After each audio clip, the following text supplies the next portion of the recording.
internet yu Galsen Célébrité yi ñu ngi leen di nuyu te di leen wax daleen ak jàmm seen xibaar analyse ba mu def ci nañu àtte dossier bu Prodac Mamadou Diop la ñu xëyee ni ki tey jile nga naan nag politique émotionnelle bu ñu nemmeeku ci mim réew dafa war a daal di dakk li nga xamante ne nag moo di rek éligibilité Ousmane Sonko du tax ba rek li nga xamante ne moo di élection présidentielle du am ci atum 2024 nañu xoolaatee li nga xamante ne nag noonu la ñu politiquer ndax nag du xaste du saaga ak rek lu dul sa intérêt personnel doo ca daal di dugal sa loxo di gis-gisam moom Mamadou Diop dolli na ci nag nga xamante ne daal ki nga xamante moo di Ousmane Sonko dafa def rek ay erreur yu mag a mag ñu ko daal di reconnaître ki nga xamante ne moo di juge ba doon àtte boobu le dossier ni ki dem ba gis nañ nag daal di tas ay photo mu doon loo xamante ne rek dafa daal di doy waar lool te bokk na ci juge yi nga xamante ni itam moom mi la xam na leen bu baax a baax ci li nga xamante ne noonu la ñuy liggéeyee ak bëgg seen liggéey ak li nga xamante ni itam moo di njub te ba ñu ca daal di àndal du samay kaddu moom Mamadou Mansour Diop mu ko daal di xam ne ni ki tey jile ginnaaw analyse ba mu def ci kër taskatu xabaar ba muy liggéeyee di àddu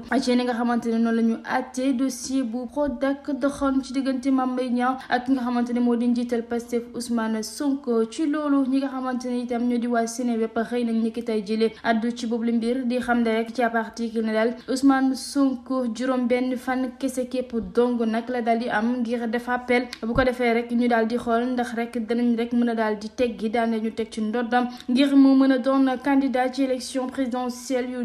2024 bu ko deful nag moom njiital Pastef rek dana daal di fori new ndax nag dana aji godasam du mën a bokk ci li nga xamante ni moo di élection présidentielle yu 2024 ba ñu jógee ci loolu ni ki dem itam ginnaaw ba verdict ba génnee gis nañ ki nga xamante ni moo di Mimi Touré di ñaawlu bu baax a baax na nga xamante ne rek noonu la ñu atti boobu le dossier doxoon ci diggante Mame Mbaye Niang Ousmane Sonko ci loolu itam mu nga naan nag jaaraluñ ko benn yoon ci yoon defuñ li nga xamante ne moom la yoon daal di santaane la ñu ca jublu woon di rek éliminer ki nga xamante ne moo di njiital Pastef Ousmane Sonko waaye nag yàlla gis na te lu mu ci mënti doon dernier mot bi nga xamante ne nag moo war a daal di rusandi ci loolu peuple sénégalais bi ñoo ko war a daal di jël xeex ba nga xamante ne nag li ni mel dina fi daal di jeex tàkk ci xeex boobu la ñuy dese nii ndax nag ni ki démb ca diwaanu Mbour ñaari bus dem dikk la ñu fa daal di taal ba def ko doom mu nekk la nga xamante ne nag moo tukkee ci li nga xamante ne moo di verdict ba ñu daal di daan Ousmane Sonko ne rek du bokk ci élection présidentielle bu 2024 bu ñu ko condamné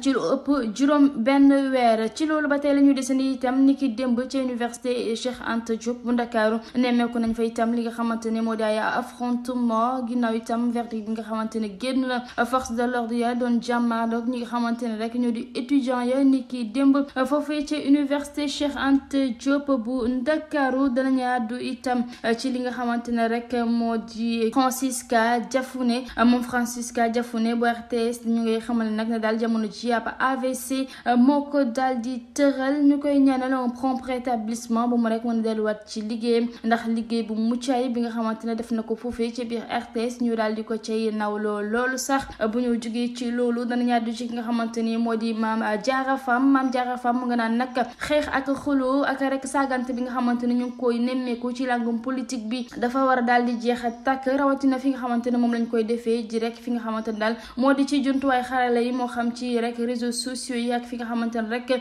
ku fa rek wax danañ daal di toog ci sa ginnaaw clavier saaga la ba nga tooy xepp te ñoom itam la nga xamante ne moo leen di teel di rek bëgguñu ku saaga seen leader di Karim Meïssa Wade ñu daal di xëy li nga xamante ne itam moom la ëtt taskatu xabaar yi daal di xëy ni ki tey jile di kàddu yamu waxoon moom Pape Alé Niang nekk taskatu xabaar bi ci live nga xamante ne mu ngi ko doon def mosoon na ca àdduna daal njiital Pastef Ousmane Sonko ne def très attention ci li nga xamante ne rek moom lay daal di àndal ak ñi nga xamante ni itam ñoo di ay fréquentation ndax nag bu rek ëllëg amee ku ca nekk na daal di demal boppam daal di rek sama intérêt boppam loolee lañu daal di nemmeeku nit ki démb ginnaaw rek discours Barthélémy Dias bi nga xamante ne nag daal dinay wan ginnaaw carrément ki nga xamante ni moo di njiital Pastef Ousmane Sonko ñu daal di xëy rek daal di fuité waat vidéo yi nga xamante ne Pape Alé Niang mu ngi ko ci doon wax na ko rek bu la dara daal di bett ñu daal di yàddu ci ki nga xamante ne moo di Olita mi doon la liggéeyal Mame Ndiaye Savon ñagas-ñagasam ci seen diggante ku ca nekk nag daal di jàpp sa morso ñambur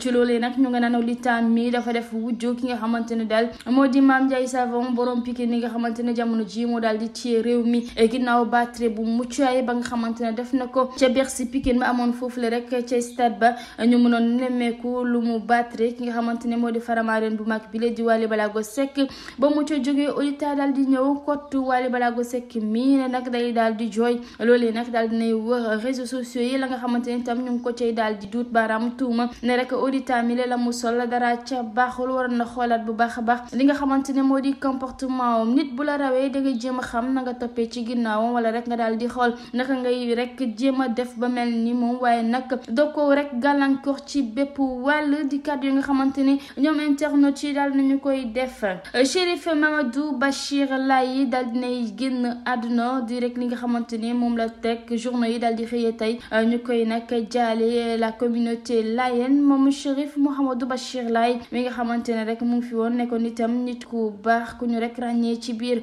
communauté layène yi di ko ñaanal daal na suuf woyof ci kawam. ñu daal di àddu ci ki nga xamante ni tam moo di Adamo moom mi lay daal dinay xëy àddu ci li nga xamante ne moo di verdict ba naan nag atte nañu loxo yi ba noppi la ñuy daal di atte moo di suuf gi di kàddu yi nga xamante ne moom rek Adamo daal dina ko yëkkati jëm ci njiital Pastef Ousmane Sonko mu nga naan nag ñi nga xamante ne ñoo di waa Pastef nañu daal di xoolaat beneen leader ndax ki nga xamante ne daal moo di Ousmane Sonko jamono ji pare na ci langum politique gi kenn mënul wax ba mu nekk rek candidat ci élection présidentielle yu 2024 yi nga xamante ne moom la ñu daal di dëkkmal Mama Adamo mu nga naan nag fii ci réew Sénégal jàmm rek moo fi am képp koo xamante ne danga ñëw bëgg a salfaañe suñu réew mi indi fi loo xamante ne kenn xamu ko danañ la daal di éliminer nañu xooli keneen ko nga xamante ne jamono ji mën nañ ko jiital waaye moom Ousmane Sonko pare na ci lang ji lu ñeel li nga xamante ne nag moo di rek match amical ba ñu rek jéem a rek daal di bëgg a def ci diggante Sénégal ak ñi nga xamante ne ñoo di les Lions de l'Atlas di nag waa Maroc boobulee nag négociation Sénégal a ngi ci ngir ñu daal di jéem a xool naka rek la ñuy dajee ak suñu naataango yooyu fayte foofule ci diwaanu Maroc ngir nag jéem a def ab match amical ku ca nekk rek mën a nat sa morom ana lan rek nga daal di mën a apporter sa morom wala rek fan nga ko mën a daal di jaar ngir am ndam ci kawam rawatina ci li nga xamante ne moom la ñuy waajal di rek Coupe d'Afrique des Nations Sénégal mën cee nag daal di am ki nga xamante ne nag moo di wujj bu doy waar di nekk la Maroc ndax nag jàpp nañ ne rek buñ jàppee ne daal Sénégal mooy favori marocain yi itam daal nañuy imposer seen bopp ci coupe du monde gi weesu bu ñu jógee ci loolu danañu àddu ci ki nga xamante ne nag moo di Mamadou Lamine Camara